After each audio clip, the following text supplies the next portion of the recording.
Hello everyone and welcome to my review of the LEGO Star Wars Build Your Own Adventure Galactic Missions book. This book was released on August the 6th of 2019 in the United States, but was released in the UK on August the 1st. It had an original retail price of $24.99 USD, is rated for ages 6 and up, and has 70 pieces, which gives this book a price per piece of 36 cents. Now this book has not been sold on Bricklink at all in the past 6 months, so instead here is every listing for it new sealed.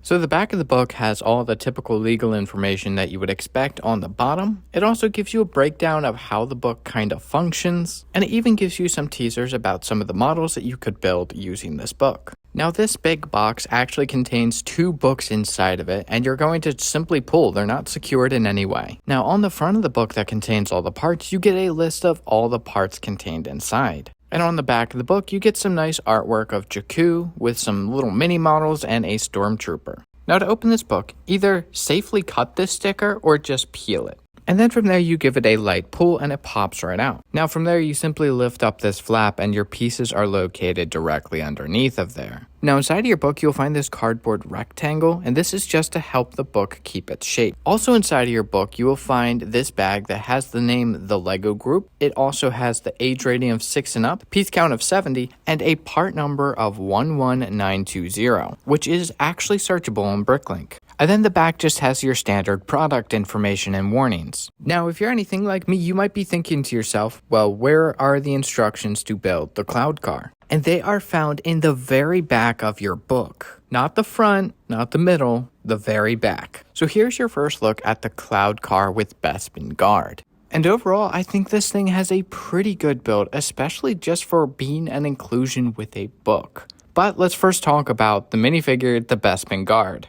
Now, I really do like this minifigure. I think he looks absolutely fantastic, and I love the little gold accents throughout his torso. Now, this figure is not unique. He did appear in the 2016 LEGO Star Wars Advent Calendar, as well as the Betrayal at Cloud City set, which is part of the Master Builder series. Now, they do give this minifigure some back printing as well. Now, I only have one other Bespin guard to compare him to, and this is from the UCS Slave 1 released in 2015. Now, first glance, I thought that these minifigures were practically identical aside from their face print and accessory. Like for instance, his white undershirt where his collar is has a longer line. And their back prints are also incredibly similar, again, with only the difference being a very small line. Now moving our attention back to the cloud car, I think this thing looks absolutely fantastic, and I'd love to see them release another one of these things as just like a $5 set that they put on store shelves. Now these little control panels are in fact printed parts that we have seen in numerous other Star Wars sets before. Now on either side of the cloud car there are in fact some stud launchers to give this thing some play features.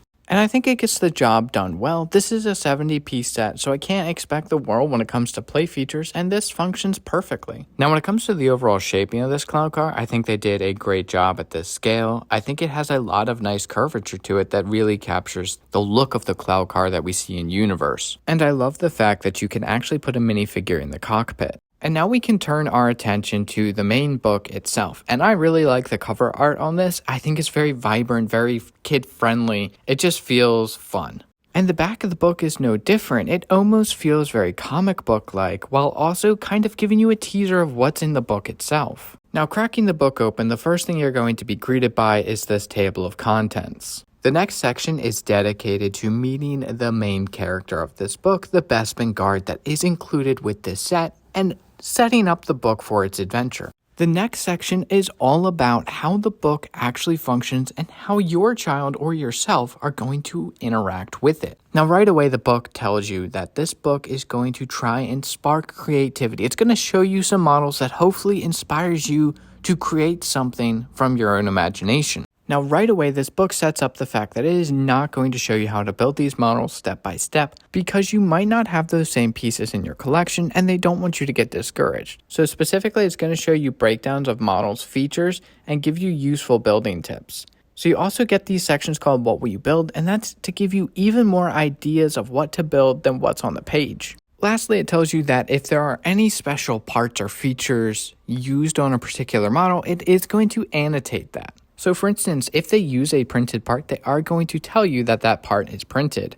Next, they give you some tips that they think are going to be helpful for the builder. The first tip is to organize your bricks by color and types, and that'll help save you time while you're building. Now, me personally, I only ever sort them by type. I think sorting them by type and color can sometimes just be a lot, and it takes a lot of space. Another tip they give the builder is making your model stable. They want it to be stable enough to play with, and they say that they'll give you tips on how to make it more stable. They want you to be creative. This is essentially saying keep an open mind, that if you don't have the perfect part, try and come up with a solution for that and use what you have. The next thing they want you to do is think like an engineer. Use real-world engineering principles to help you build your model. Should it be slim and speedy, or should it be stable and strong? Now, for me, that makes sense as an adult, but for a child, I think that you might have to help them out with that. And to me, the most important section here is to just have fun. Like, don't worry if something goes wrong, turn it into something else, or start over. It doesn't matter as long as you are having fun with the process. Now, this section here is what they call Builder's Talk, and it's really about assigning names to the parts that LEGO makes. Now, we're not going to go over every part, but you got sections for clips, technic elements, bars, bricks, plates, sideways buildings, slopes, and joints. This section is really just to give the builder context of what they mean when they call something, for instance, like a clip or a bar or a joint. So in this video, I am going to highlight the very first chapter in Naboo, and we're going to go through it together. In this top left-hand corner, you'll see this little text box here that sets the stage for the story that you'll play out on these 2 pages. Then you have text like this that is meant to give you context for what you are building. This is called the briefing room, and it states, located within the royal palace, Queen Amidala's briefing room is a dignified space with elegant archways, columns, and scrolls. It looks out to the beautiful blue waters that cover much of Naboo's surface. Then you have little sections like this that are telling you how they built this particular arch and why they did it the way they did. And around the model, you will also find out that they annotated some of the parts that they used, that way you can try and recreate what you see here. On the very next page, you see a lot of the same text and boxes that we see on the previous page, with the inclusion of the what will you build section. Think of these as like a springboard, a jumping off into creativity section. They give you a list of things that you could build, but they give you all of the creative freedom in order to build it. But they don't leave you in the dark. They allow you to use the book, and they even point out how they build different sections so that way you can use that in your model. Once again, you'll be greeted with that text update to the story in the top left-hand corner. But on this page, you will be building the Queen's throne. But it is described as a courtly but comfy chair flanked by fluted columns and is built on a raised platform, so everyone must look up to the Queen, even when she is sitting down. It even gives you a small breakdown of how to build the throne, as well as giving you some insights as to how they built the area around the throne. Now on this page, you are building a secret passage. Now you also get some text about building for stealth, making builds look like they have just one purpose and hiding a second purpose behind decorative features. You want to try and make joins for moving parts invisible. Now directly underneath of that, it does show you a bunch of the different parts and techniques that they use to create this hidden feature, so that way you can use that in your models. You once again get an update to the story in the top left hand corner, and this page wants you to build your own bongo, which is essentially a Gungan submarine. At the bottom of the page, you get a little section called Build for Moving in Water, and it essentially tells you to use flowing shapes to help guide through water, add some joints and hinges for fish-like flexibility, and they want you to keep your build slim or flat with some tapered edges. Now this page does give you a little bit of insight on how to use hinge bricks in order to create some angles for your ships, as well as a little bit of greebly detail as well. Now this next page wants to point out a few different things, like how the Gungans use force fields, so they want you to use bubble shapes to mimic that. It also wants you to keep in mind that they need oxygen underwater, so they use tube pieces to mimic those systems. So directly underneath of that, it shows that you can use like little grass pieces or whips to create aquatic vegetation. Once again, we get an update to the story in the top left hand corner. You also get another what will you build, and this is like a prompt for the different types of things that you could build on this page. Directly underneath that are some helpful tips on how to build a more secure tree. A clever thing they've done in some sets like Rivendell is using an all-gray minifigure to mimic a statue, and that is what they want you to do here. Now some of the builds they want you to build are so large that they have to be on both of the pages. So here at the bottom, it's showing you that you can use these flick fire missiles in order to mimic the guns on a speeder.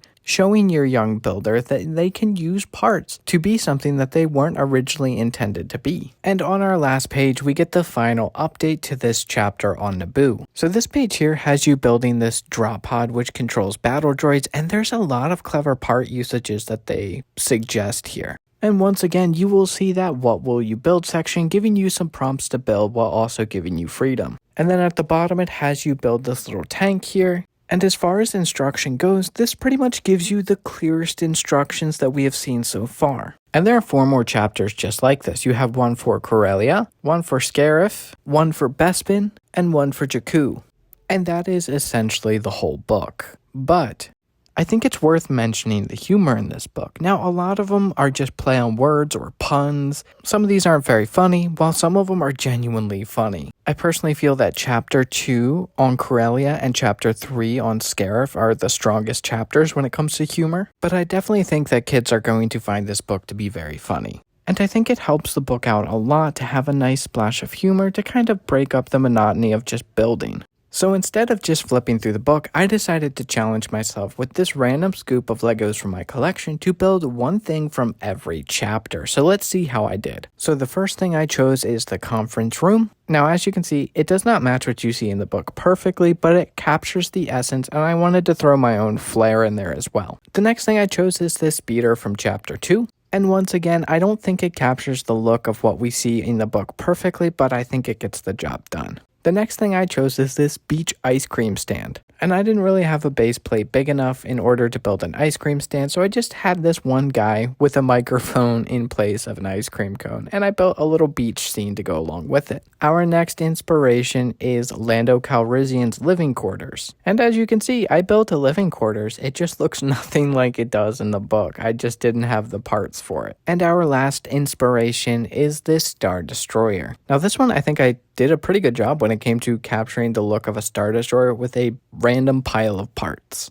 And I hope that that gives you a good idea of what the book is all about. It's about inspiring creativity and imagination in the minds of builders. It's about sharing techniques and using parts in creative ways that you've never thought about before. And I think that this is great for kids to sit down with this book and a pile of bricks and build whatever they want from this book. But that is all I have to say on this book. Thank you so much for watching. I hope you enjoyed, and I really hope you found this video helpful for your purchasing decisions. If you did enjoy this video, or if you found it helpful, please let me know by leaving a like. Let me know your thoughts on this book in the comment section down below. Consider hitting that subscribe button. It is a great and free way to support the channel. And join the Discord if you want to talk to me about LEGO Star Wars. But until next time, stay bricked up and enjoy what you love.